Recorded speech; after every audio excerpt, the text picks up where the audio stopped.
Okay, we start the second turn here. What a weird little SD. I wonder what that means. Somewhere on my camera there's this little SD that I don't know what it means. Anyway, the second turn of Ancient Battles Deluxe for Kadesh or Kadesh, sorry. And we open things up here. We are going to do a little bit of detail here because we got to remove the leaders. Now remember, the Egyptian leader's already been pulled off the map. But we got to remove the Hittite leader. Army panic check, we're good. Both sides have leaders, both sides have that. We're going to get command points and we'll roll that up. Well, I'll roll that part and then we'll keep going from there. So we got 2 for the Hittites, 1 for the Egyptians. Egyptians get an extra 1, as do the Hittites, beyond what they rolled. And now we're going to be going to, well, let's do the initiative roll. The Hittites again won initiative, if I can find a little counter for that. And now again, the question for the Egyptians is, do we want to give up all of our actions by bidding in, or do we think that the Hittites will want more actions this turn? Last turn, kind of in a no matter what.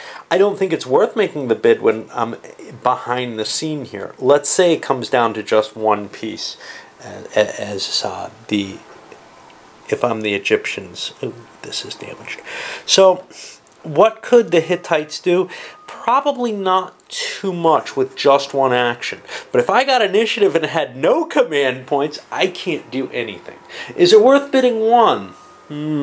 Maybe. But chances are that I can find a use for 2 actions, so I'm going to hold off again. This is a decision that, you know, really comes down to trying to weigh things off. To me, I don't think that the Hittites are going to be able to use 3, so I think they will suck 1 of mine out of me no matter what.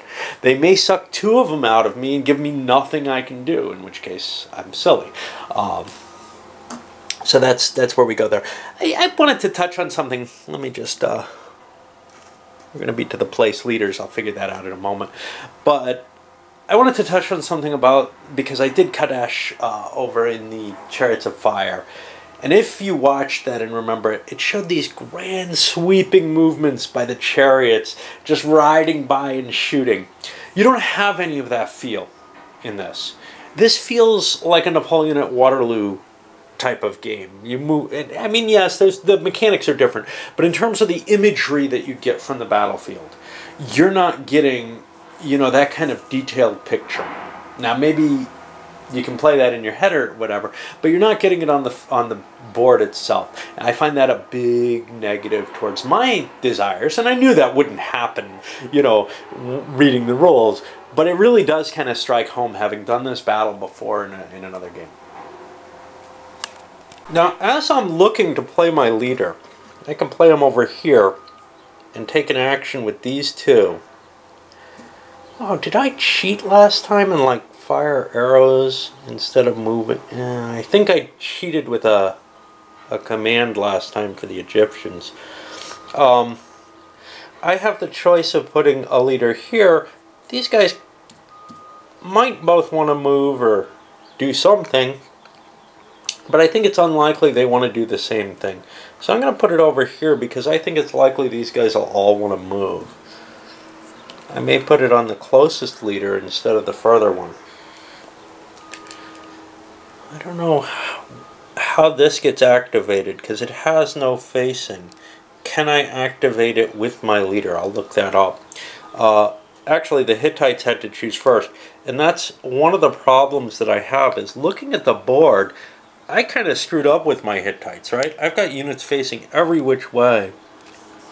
I don't have a clear set of pieces that are connected that are all facing the same way. These 2 are. If the camp counts, this guy would be 2. I don't know why he's facing that way. That's kind of dumb. But I'm going to put my leader back here on this chariot, I didn't really think to keep my formations together, which is going to be a definite problem for me. Okay, I'm making a quick ruling on the camps. I looked at the rules, it doesn't seem to cover it. Maybe there's an errata somewhere, but they have all around facing. So their facing is not the same as any of the other units next to them. So I don't think they can be included in a command. What I would allow, though, is this gives some fairly powerful archery abilities that I may want to use, and I may have kind of screwed up by not using them last turn. I got to try to keep that in mind. Anyway, we go to the same situation where where the Hittites try to pass things off on the Egyptians, and the Egyptians say, "Nah, I'm passing. You want to end the turn here? I'm fine." Questionable? Yeah. I'd be hitting this medium infantry probably at a bonus. That might be worthwhile for the Hittites to take. But with 3 actions, they're going to probably get to do more things. They want to get this battle moving more quickly. They don't want to just count on maybe damaging or destroying 1 unit. So they're going to have to take an activity. I don't know which one.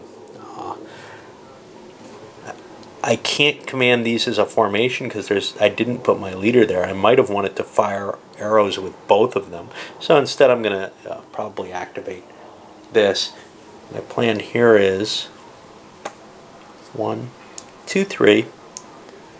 Ooh. You know, I probably don't want to do that.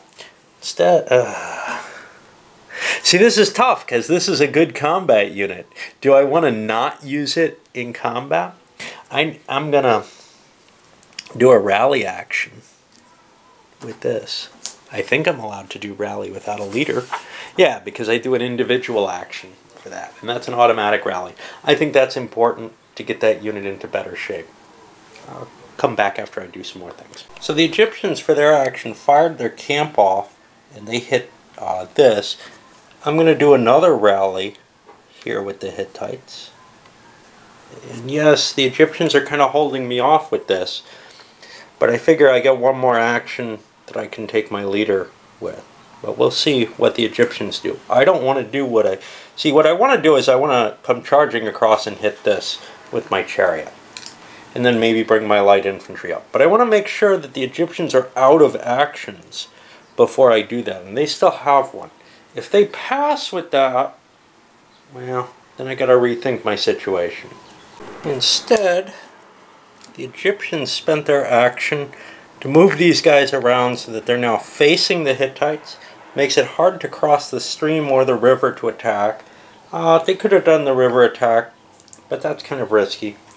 Over here, I activated the Hittite leader, slid... Oh, that was someone else. I don't remember what I did. Oh, that was the damaged unit.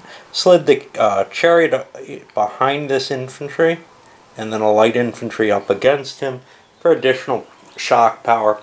I've got some attacks planned, obviously. Now I'm going to remove the yellow counters and start the combat. Again, the initiative player gets the first option to do things. Okay, I've removed the counters. Had to look up a rule on whether rally was indeed a yellow marker, and it is.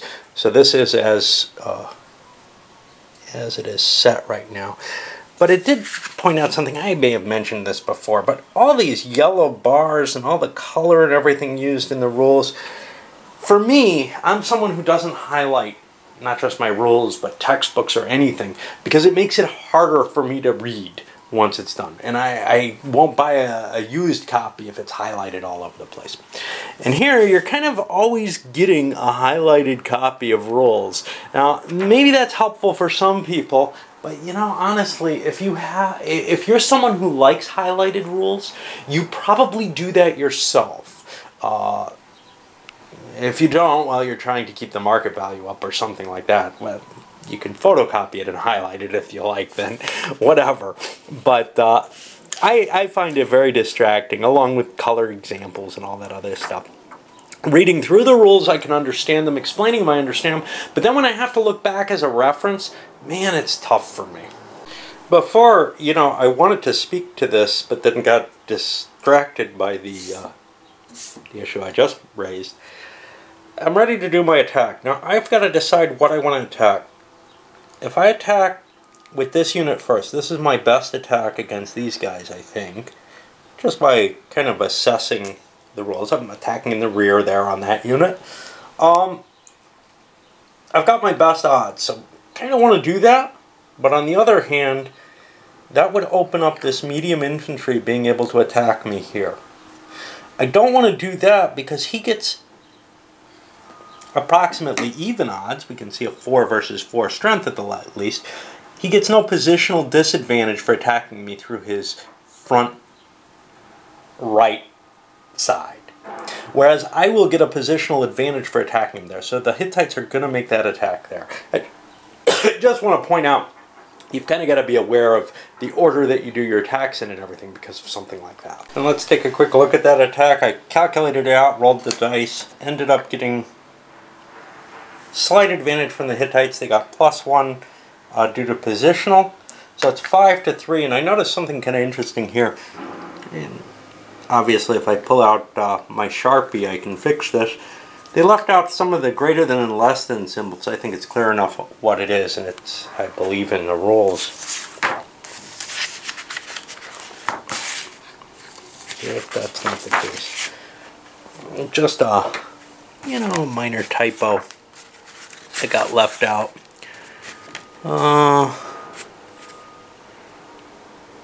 It's got to be somewhere here. Explanation of results. No, the combat table is your only source for this. But it's pretty easy to figure out, I think. So what I ended up with was the attack value is greater than the defensive value, but less than twice the defensive value.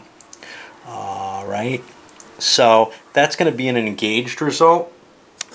Now engaged just means both these units are now disrupted, which isn't terribly good, but it's not terrible. So now that opens up a possibility of attacking here. Now I'd have twice the strength, that gives me +1, and I would also have a another +1 for positional, but here's the danger. I attack that, I believe it can withdraw. So we got to look up the withdrawal rules and see if that's correct. Let me go where I won't end up flipping the map all over there. There's a withdrawal before combat. Retreating unit, so its rear hex side faces, it moves 1 hex forward. Well,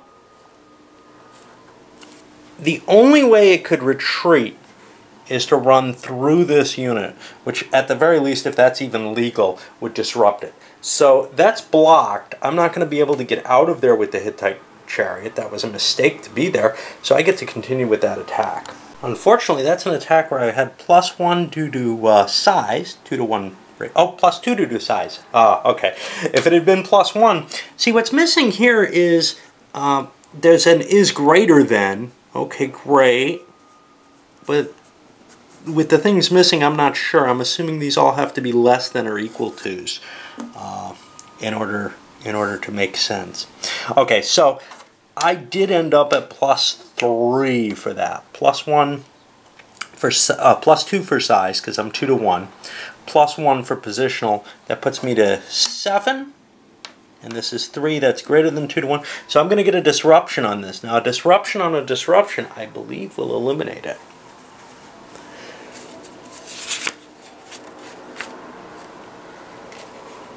If the unit's already disordered, it's eliminated instead. So that is going to march me forward, and I get 4 points on the Hittites. The Hittites then launched an attack from this chariot into the newly occupied location. That ended up being an engaged result. They weren't able to. They were just missing their 2-to-1 in terms of well, they got their 2-to-1. They just missed exceeding it because they only had +2 due to the 2-to-1 advantage for size. Now I'm going to attack again with the Hittites though, and I'm going to use the light infantry. Note that I'm not having to use any command schütze here. I've made multiple attacks with my Hittites. I haven't gotten a chance, and will not, to use my leader bonus here. course, the Egyptians haven't either. And a high roll for both sides prevents a good attack from being conducted here, and I end up with an engaged result with both units flipped. Well, this one was already flipped, so it takes no extra damage for that. Engaged does not cause a destruction. That was a really bad roll for the Hittites. Things not going terribly well for them. What do we have left? We have the end turn, where we get to shift this forward. And then we'll be removing the action markers. I'm going to load this one up.